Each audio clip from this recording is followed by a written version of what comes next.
welcome to another episode of Conversation with a Chef. I'm Jo Ritty, and I love sharing with you the conversations I get to have with talented and passionate chefs. It's the backstory, if you will, to the food they're putting up. I begin today by acknowledging the Wurundjeri people of the Kulin Nation, traditional custodians of the land where this conversation takes place, and I pay my respects to their elders past, present and emerging. Today I'm talking to Laurie Faget at Tapenade on the St Kilda Road end of Commercial Road. Given that I love all things French and that I'm particularly enamoured with the south of France, having lived there for a year, you can imagine my excitement at going to Tapenade to talk to Laurie. Laurie and her fiancé Kevin Chassagne opened Tapenade in July last year, having created a very provençal-feeling restaurant and French products boutique. I'm always desperately wanting to be teleported to the south of France, so I was very happy to sit in a glorious yellow armchair and hear Laurie and Kevin's story, while surreptitiously clocking the Orangina, foie gras, Amora mustard and packets of Lulu biscuits on the shelves.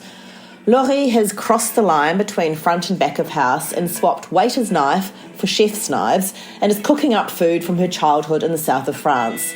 C'est genial.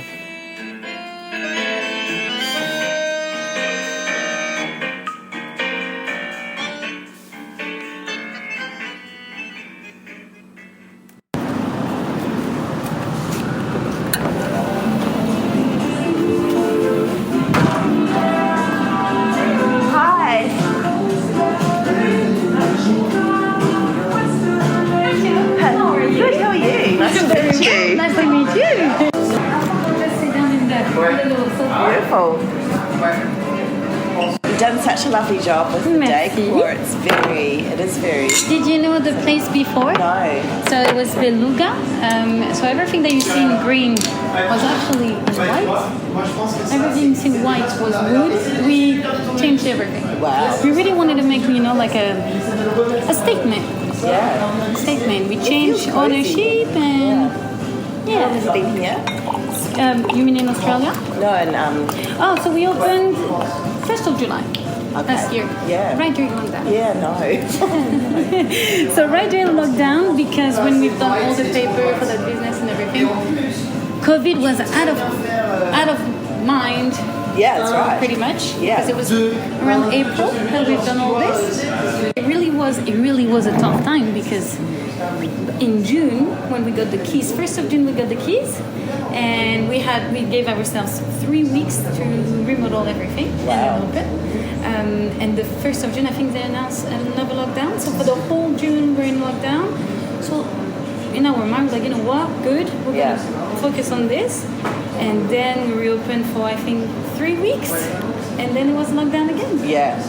What a nightmare. An absolute nightmare. And so were you able to operate as a takeaway?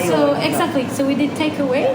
So it was good because we had the community around that was able, not to travel far. So they had to come to us. Yeah. And then what did we do? Yeah, the menu. We had to work on the menu takeaway only. So unfortunately, I didn't start with any plates. It was just sandwiches and like soups and salads on takeaway. So it's a bit of a shame. Wow. Yeah, well done on making it. Thank you so much. Thank you. And so which part of south of France are you from? So I'm from the department of Gers. I was born in Agen, and Kevin is he was born in Châteauroux. Grew up a little bit in the southeast of France, in Toulon. And myself, I stayed my whole life until I was maybe 18 in the southwest with my parents. Oh, wow. And then we traveled with Kevin because we met when we were very young. We were 20. Wow. Yeah. Okay. And so we traveled. We went to the UK, lived there for a little bit in Birmingham. Then we went to Switzerland, then the US, then Netherlands, and here 7 years ago. Okay, I was 7 years ago. Yeah. Okay. Yeah. And were you always a chef or? Not at all. Yeah. So I changed totally my career with Tapenade. So last year, after the first lockdown, I was homesick, and I thought, I want to spend time with my family, and let's go back to France. I say we've been gone for 12 years, and let's just go back maybe for a year, see how it is and we have the permanent residency here, so we thought that maybe it would be easier as well to come back. And one night I passed in front and I realized it's still in lease, so I just told Kevin, I was like, oh, that's crazy, the little guy is still on the lease. It's been 10 months, it's been closed. The next day I had an appointment with the agency, it was gone. So we built that project with someone else that was a chef, and then we realized with Kevin we're not on the same page with that person. We're just gonna. And Kevin one night, I was cooking at home, and Kevin one night went, you know what? This plate we could easily. We always do this game of how much would you sell it if it was in a restaurant. And so, I would say, yeah, $18, something like this, you know, like that could work. And then he goes, but why don't you do it, Laurie? I'm like, what do you mean? He's like, Tapenade, why don't you do it? And I was like, yeah, but it's gonna be.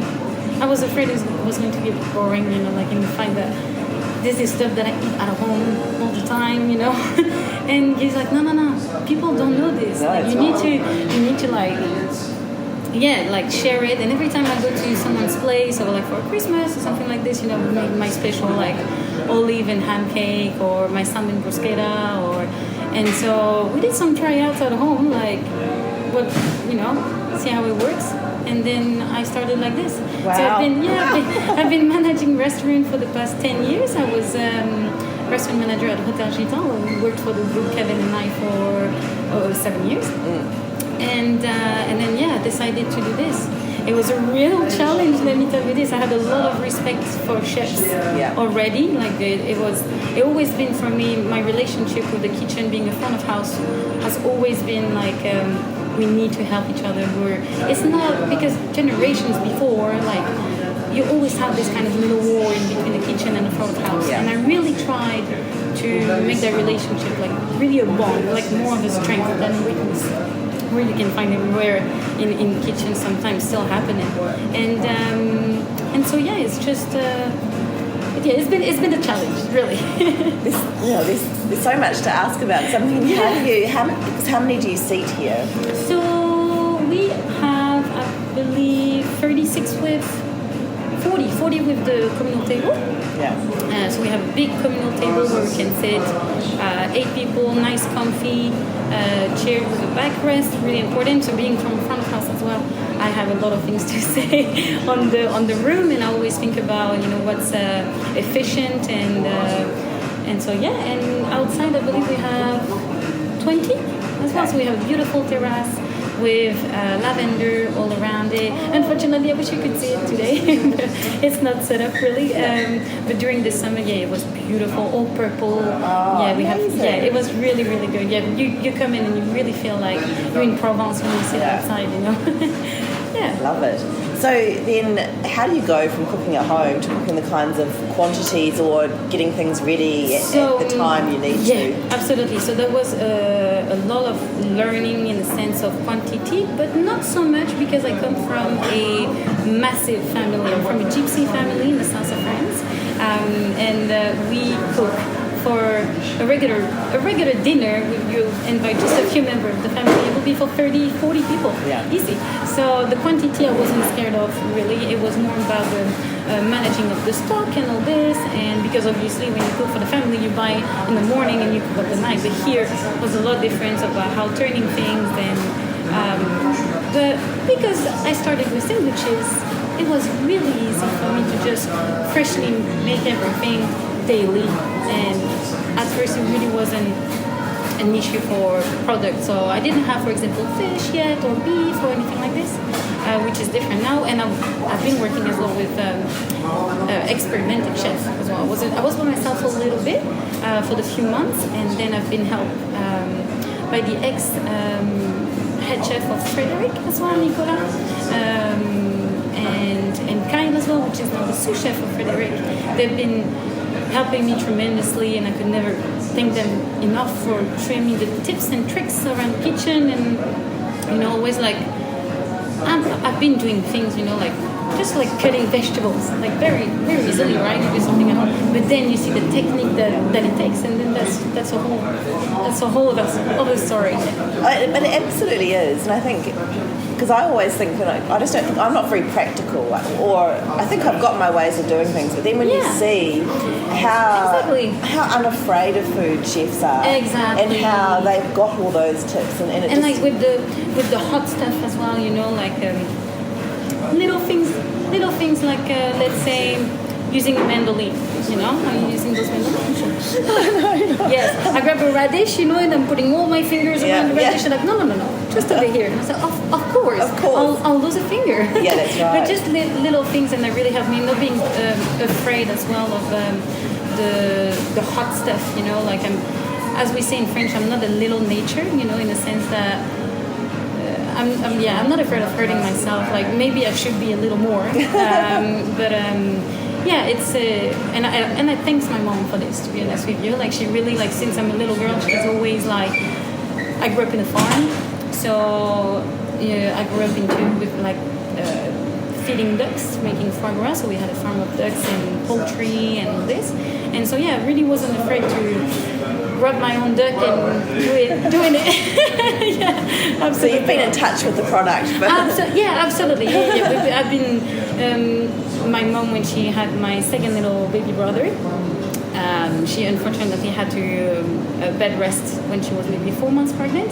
So at the time I was 9 years old, and I just started. I could remember vividly, like, the memory of her being on the sofa and screaming at me what I had to do with the rabbit. You know, like like dead rabbits. Obviously, at 9 years old, I wasn't killing anything at the moment. But you know, like just cover it with mustard and then stuff it with this and that, and I would show her before to put it into the oven, and that was it. And that's how I learned. And so I will be always grateful to my mom. She always taught me well. Well, I love that idea. So you've kind of come full circle in a way, embracing all aspects of hospitality, haven't you? So you've from the making and the seeing how it's produced, and then you've been front of house. Absolutely. That's amazing. Yeah. Well, Kevin is always telling me how he's grateful to have me, because I could just jump from the kitchen to the till to the service, and I love as well. For example, I'm not gonna lie, I terribly miss the contact with my customer.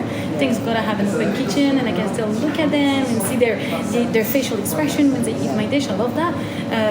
But I do miss a little bit the relationship of, having a small conversation at the table. So sometimes I just take my little free time and I bring my plate and I introduce myself, and so I try to do that as often as I can, but most of the time I'm a bit busy, so let's see.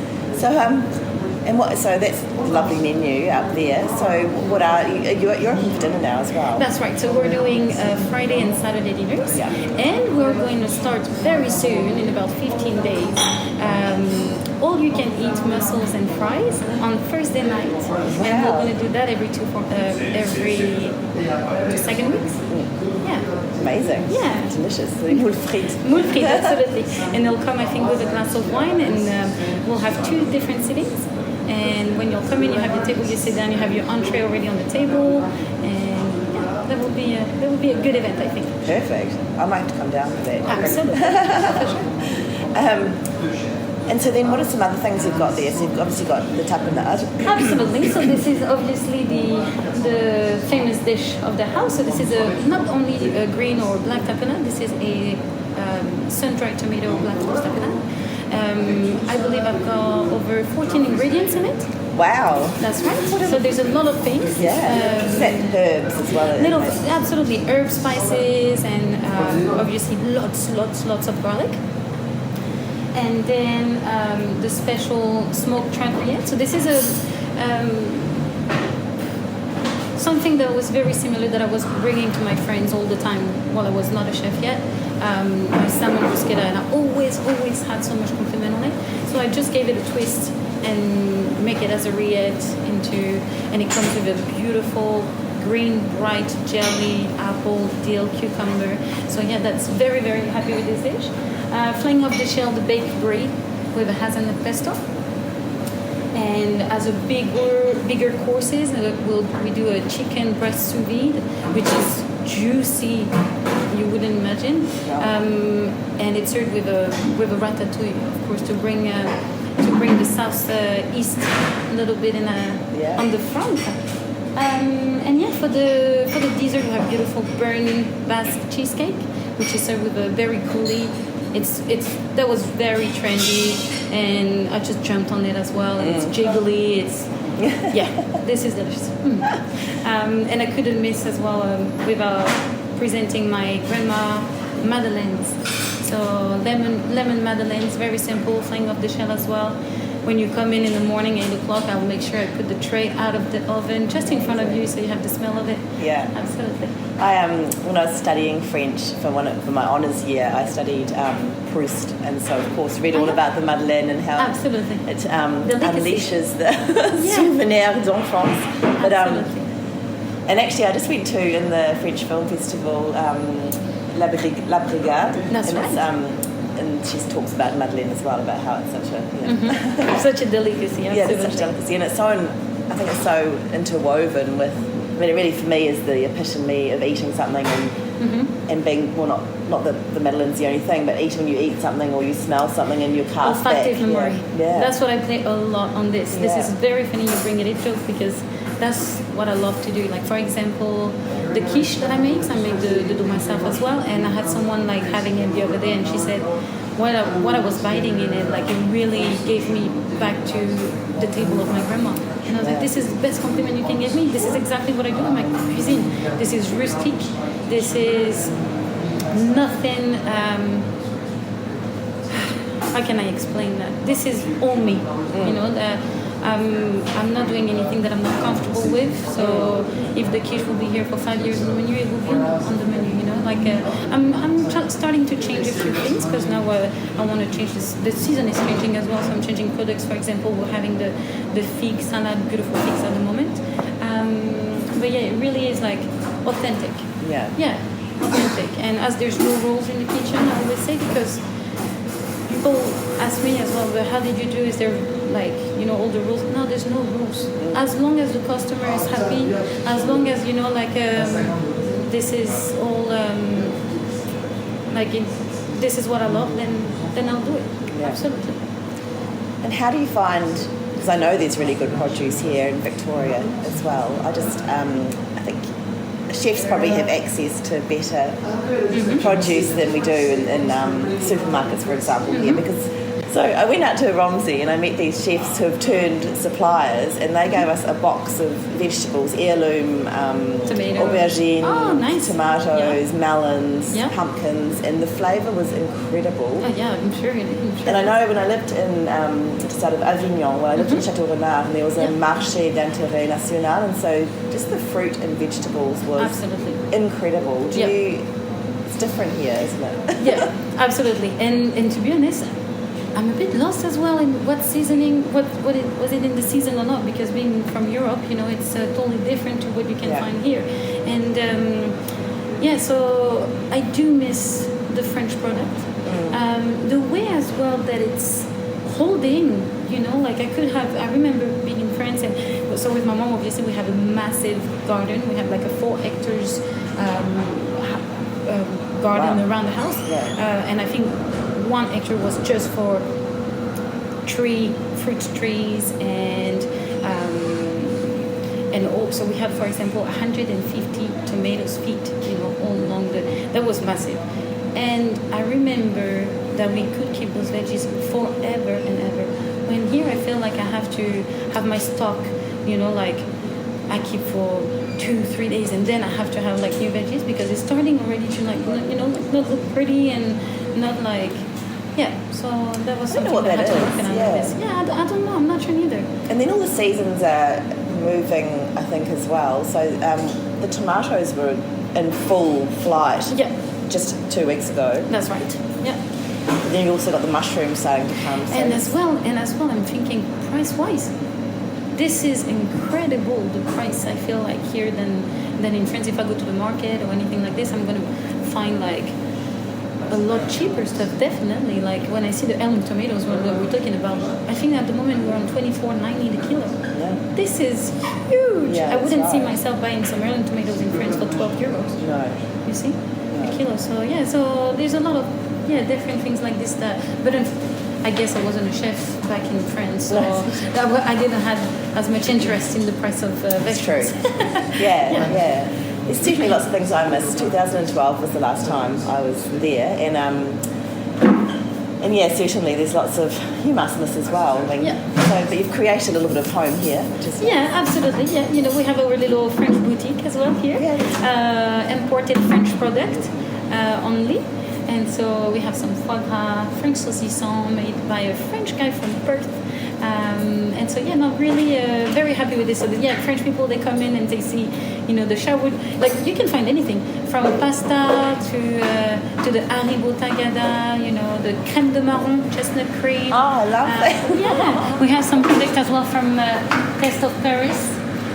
Which is like mustard, some salt as well, some fish soup with wheat. Oh. Yeah, that's right. Okay. I'll come back with it. That's right, absolutely. Trolley. You can do your little shopping there. Do you have, it seems hard to get French olive oil here. French olive oil, that's right, yes. You just can't, they don't export. No, that's right. So what we do from Taste of Paris, we do have French product that you can buy in French olive oil from them.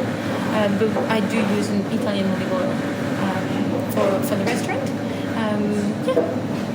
But that's not really, to be honest, the olive oil is one thing, but I don't mind using different product. It all doesn't have to be French. Yeah, no, that's right. Absolutely. And so when you're getting your ideas, it's all coming from your memories and your knowledge. And obviously I still have my moms and grandmas around, and so quick phone call. And for example, I'm thinking about doing maybe a cheese souffle very soon. And I just called one of my grandma and I just asked her, hey, remember that souffle that you were doing for me when I was little? Oh yeah, what did you put in it? And she just give me, and then I just have to adapt sometimes. Yeah. So I take the base of the recipe and I have to make it commercial. Yeah. And so sometimes I have to switch one or two ingredients because they don't work properly, and I work here with as well traditional ovens. And so sometimes it's a challenge. Yeah. Definitely. Thank you. My pleasure. It's been lovely. My pleasure. Thank you so much. Thank you so much for listening to this episode of Conversation with a Chef with Laurie Faget. If you want to experience all the greatness for yourself, which of course you do, you can follow Laurie and Kevin's restaurant Tapenade on Instagram at Tapenade Melbourne and see all the beautiful food and ambiance.